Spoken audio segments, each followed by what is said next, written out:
আত্মনিয়ন্ত্রণ অধিকার প্রতিষ্ঠা করে ছাড়বো ইনশাল্লাহ। ওই আত্মনিয়ন্ত্রণের জন্য আমি আত্মনিয়ন্ত্রণ কি? আমি আমার নিজের ভাগ্য বিধাতা হব, আমার ভাগ্য অন্য কেউ নিয়ন্ত্রণ করবে না, সেটার জন্য লড়াই করেছি। আর সেই লড়াইয়ে যে দেশ পেয়েছে, এই দেশটাকে এগিয়ে নিয়ে যাওয়ার যাদের দায়িত্ব তারা আপনারা। এই আপনাদের উদ্দেশ্যে আমার 3-4টি কথা আছে, খুব বেশি না। একটি কথা বলা হয়ে গেল যে আমরা কেমন দেশটা চেয়েছিলাম। এটা আপনারা অনেক বেশি পড়াশোনা জানেন আমার চেয়ে, অনেক বেশি বুদ্ধিমত্তা রাখেন আমার চেয়ে, সুতরাং আপনারা জানবেন যে আমি কথাগুলো যা বলেছি তা যদি একটু ব্যাখ্যা চান, একটু যদি বিশ্লেষণ করেন, যেটা আমি অন্তপক্ষে 4-5 ঘন্টা আপনাদের সাথে কথা বলতে পারবো, কিন্তু সেই সময় তো আপনারা দিতে পারবেন না, আমি দিতে পারবো। আমি আপনাদের কাছে কি চাই? আমি একসময় আপনাদের একজন সতীর্থ ছিলাম। আমি একসময় বিসিএস অ্যাডমিনে কাজ করেছি। আমি অবশ্য 23 বছর 7 মাস কাজ করেছি, তারপরে চাকরি ছেড়ে দিয়ে চলে গেছি। 23 বছর 7 মাসে আমি কোনো পদোন্নতি পাইনি, কারণ তখন পদোন্নতির কোনো সুযোগ ছিল না। যে দানবরা ক্ষমতাসীন ছিল, সেই দানবদের সময়ে বিসিএস অ্যাডমিনের বা অন্যান্য যে সিভিল সার্ভিস আছে তাদের ফারিশ হওয়ার কোনো সুযোগ ছিল না। এইটা শেখ হাসিনা সরকার আসার পরে আমরা এটা করতে পেরেছি। এই জন্য আমাদেরকে দুইটি বড় বিদ্রোহ অথবা 3টি বিদ্রোহ করতে হয়েছে। আবার অ্যাডমিনিস্ট্রেশনের থেকে এই 3টি বিদ্রোহ প্রত্যেকটার জন্যই আপনার ফাঁসির দণ্ড হতে পারত। প্রত্যেকটার জন্য অন্তপক্ষে 2টি ঘটনার জন্য আমাদের বিরুদ্ধে দেশদ্রোহিতার মামলা হয়েছিল।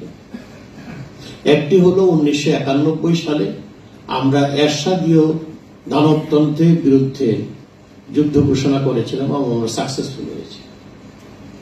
আরেকটি হলো 1996 সালে জিয়ার প্রেতাত্মদের দ্বারা যারা শাসন ক্ষমতায় ছিল তারা আমাদের উপরে একটি অবৈধ শাসন চাপিয়ে দেওয়ার চেষ্টা করেছিল, তখন আমরা জনতার মঞ্চ করেছিলাম।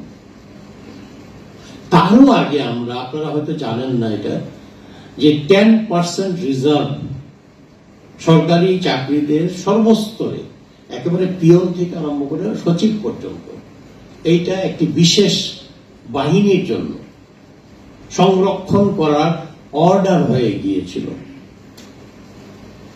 সেই 10%-এর ভিতরে একটা সংগ্রাম হয়েছিল, একটা আন্দোলন হয়েছিল,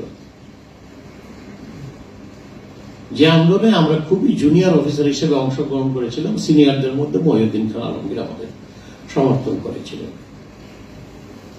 বিসিএস অ্যাডমিন নয়, শুধু অন্যান্য যে বিসিএস যে অন্যান্য কাডারগুলো ছিল তারাও এই আন্দোলনে আমাদেরকে সাপোর্ট করেছিল। এই 3টি আন্দোলন আমরা করেছি।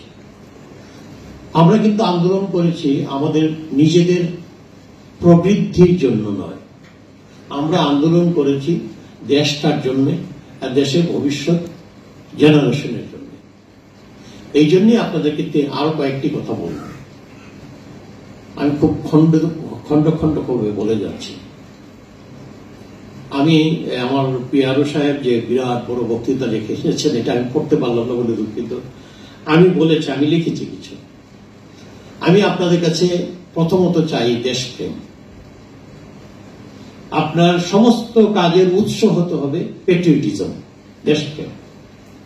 এইটা আপনারা যদি ধারণ করেন তাহলে আপনাকে দেশটাকে অনেক দূরে এগিয়ে নিয়ে যেতে পারবেন। তারপরে আমি বলবো, সরকারি কর্মকর্তা হিসাবে আপনাদের কাছে দাবি করব যে আপনারা একটু সময় অনুবর্তী হন।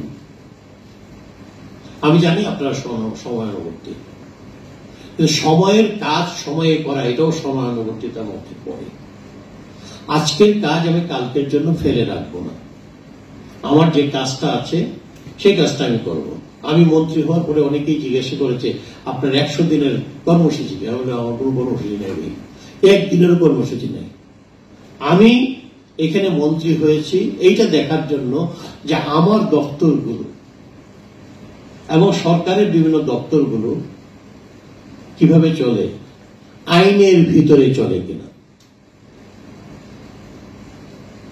আইনের ভিতরে চলে কিনা।